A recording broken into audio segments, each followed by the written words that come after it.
Hi dears, എല്ലാവർക്കും നമസ്കാരം. മൗനരാഗം സീരിയലിൻ്റെ നെക്സ്റ്റ് വീക്ക് പ്രമോ വിശേഷത്തിലേക്ക് എല്ലാവർക്കും സ്വാഗതം കേട്ടോ. അങ്ങനെ നമ്മുടെ കിരണിന് ആശുപത്രിയിൽ നിന്ന് ഡിസ്ചാർജ് ആയ വിവരങ്ങളൊക്കെ അറിഞ്ഞുകൊണ്ട് ഗംഗാപ്രസാദ് കിരണിൻ്റെ വീട്ടിലേക്ക് വരിക കാണാൻ വേണ്ടിയിട്ട്. അങ്ങനെ നമ്മുടെ കല്യാണി ഗംഗാപ്രസാദിനെ കണ്ടതും വലിയ സന്തോഷത്തിൽ ഓടിച്ചെന്നു.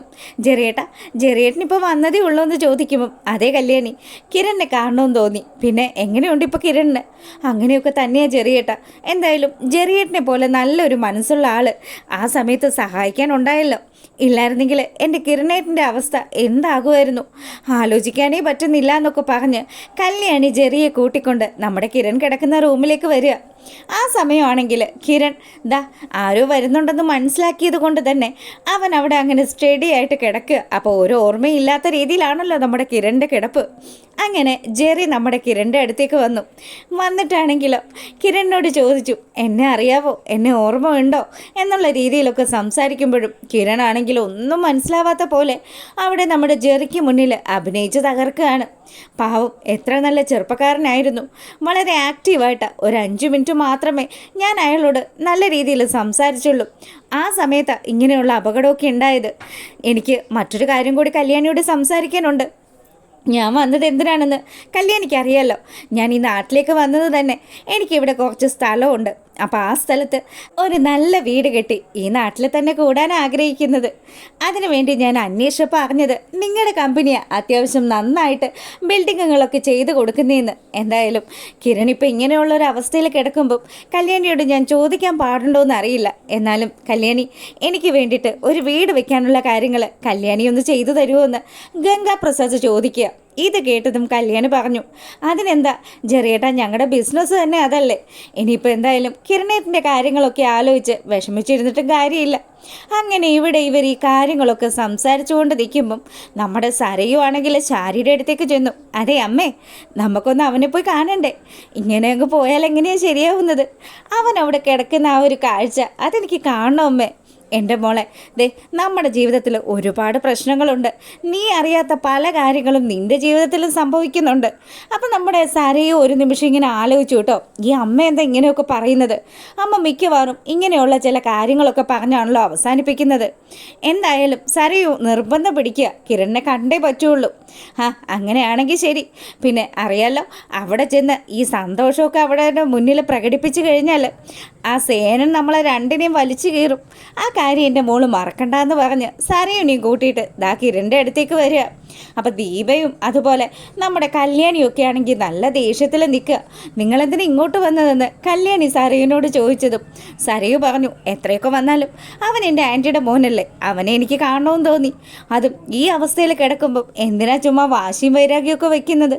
അങ്ങനെ നമ്മുടെ കല്യാണിയുടെ എതിർപ്പുകളൊന്നും വകവയ്ക്കാണ്ട് തന്നെ കല്യാണിയും ശാരിയും കൂടി കിരൺ കിടക്കുന്ന റൂമിലേക്ക് ചെല്ലുക.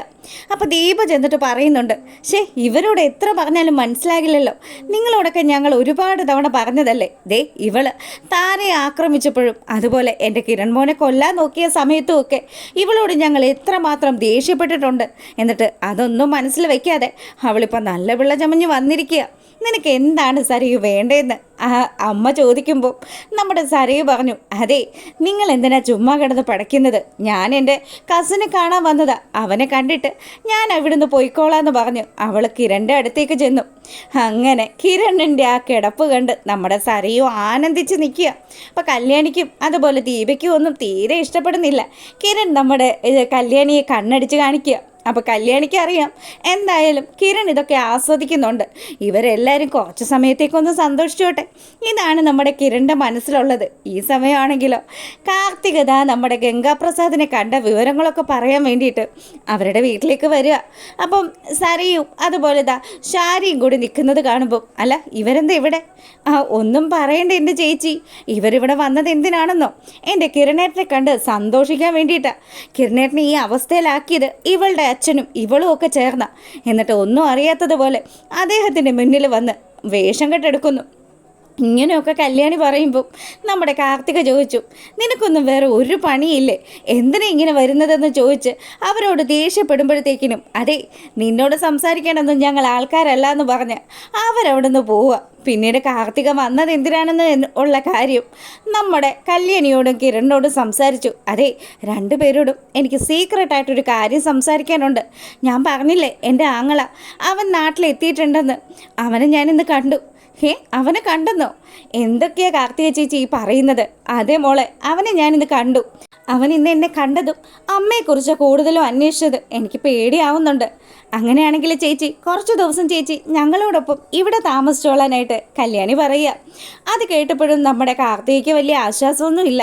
ഞാനിവിടെ നിന്നാലും അമ്മ തനിച്ചല്ലേ, അപ്പോൾ അമ്മ എന്തെങ്കിലും ചെയ്താലോ എന്നുള്ളൊരു ഭയം നമ്മുടെ കാർത്തികയുടെ മനസ്സിലുണ്ട്.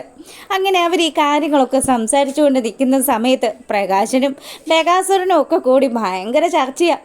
എൻ്റെ പൊന്നു രാഹുലെ, ആ കാഴ്ച നീ ഒന്ന് കാണണം. അവനെ ഡിസ്ചാർജ് ചെയ്ത് ഇപ്പം വീട്ടിൽ കൊണ്ടുവന്നിട്ടുണ്ട്.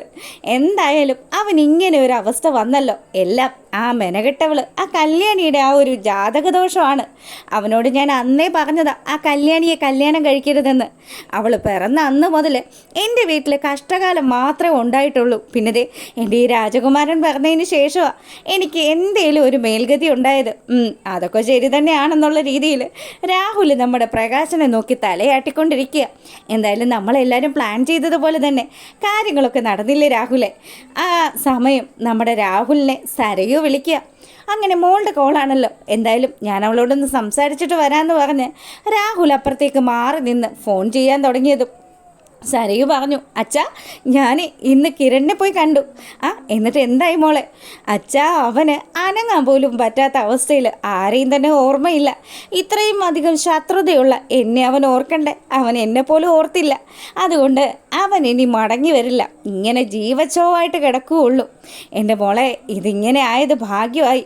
അവനെ കൊല്ലാൻ വേണ്ടി വിട്ടതാ. എന്തായാലും മുരുകൻ നല്ല ഒന്നാന്തരം ഒരു പോരാളി തന്നെയെന്ന് രാഹുലും സന്തോഷിച്ചുകൊണ്ടിരിക്കുമ്പം നമ്മുടെ സരയുവിന് 16 പണി കൊടുക്കാൻ വേണ്ടിയിട്ട് മനോഹർ നമ്മുടെ വന്ദനയും കൂട്ടിയിട്ട് സെൽഫിയൊക്കെ എടുത്തുകൊണ്ടിരിക്കുക. എൻ്റെ മോളെ, നിന്നെ കാണാതെ ഒരു നിമിഷം പോലും ഇപ്പോൾ എനിക്ക് ഇരിക്കാൻ പറ്റാത്ത അവസ്ഥയാണെന്നൊക്കെ മനു വന്ദനയുടെ അടുത്ത് പറയുമ്പം, അതേടാ നിന്നെപ്പോലെയുള്ളൊരു കോഴിച്ചെങ്കിനെ സഹിക്കണ എന്നെ സമ്മതിക്കണമെന്നൊക്കെ അവളും ഇങ്ങനെ മനസ്സിലാലോചിക്കുക. എന്താ മോളും ആലോചിക്കുന്നത്? നമ്മുടെ വിവാഹത്തെക്കുറിച്ചാണെന്ന് വന്ദന അവൻ്റെ അടുത്ത് ഇങ്ങനെ ആക്ഷൻ കാണിക്കുക. ആ സമയമാണെങ്കിലോ നമ്മുടെ മനു പറഞ്ഞു, എത്രയും പെട്ടെന്ന് എൻ്റെ മോളെ എൻ്റേത് മാത്രമാക്കി മാറ്റണം. ഇപ്പം തന്നെ കണ്ടില്ലേ, മോൾക്ക് വേണ്ടിയിട്ട് മോളുടെ അച്ഛനും അമ്മയും ഒക്കെ എത്രമാത്രം പണമാണ് ചിലവാക്കുന്നത്. ഇങ്ങനെയുള്ളൊരു ഫാമിലിയിൽ വന്ന് ചേരണമെന്ന് എൻ്റെ ഒരു ആഗ്രഹമായിരുന്നു. എന്തായാലും സുന്ദരിയായിട്ടുള്ള മോളെയും കിട്ടി. മോളുടെ അച്ഛനും അമ്മയും എന്നെ സ്വന്തം മോനെ പോലെയല്ലേ കാണുന്നത്. ഇത്രയും നല്ലൊരു ഫാമിലിയിൽ വന്നു ചേരാൻ പറ്റിയത് എൻ്റെ ഭാഗ്യമാണ് മോളെ എന്നൊക്കെ പറഞ്ഞ് വലിയ കാര്യത്തിന് നമ്മുടെ വന്ദനയെ ചേർത്ത് നിർത്തുകയാണ്. വന്ദന വരുണാണെന്ന് അറിഞ്ഞു കഴിഞ്ഞാൽ പിന്നെ അവിടെ തീരാവുന്ന ഒരു വിഷയം മാത്രമേ നമ്മുടെ മനുവിനുള്ളൂ. ഇത്രയും കാലവും പാവപ്പെട്ട പെൺപിള്ളേരെയൊക്കെ പറ്റിച്ച് നടന്നിരുന്ന മനോഹറിന് കല്യാണിയും അതുപോലെ അവൻ്റെ പഴയ കാമുകിമാരും കൂടി ചേർന്ന് കൊടുത്തിരിക്കുന്നത് നല്ല ഇടിവിട്ട് തിരിച്ചടിയാണ്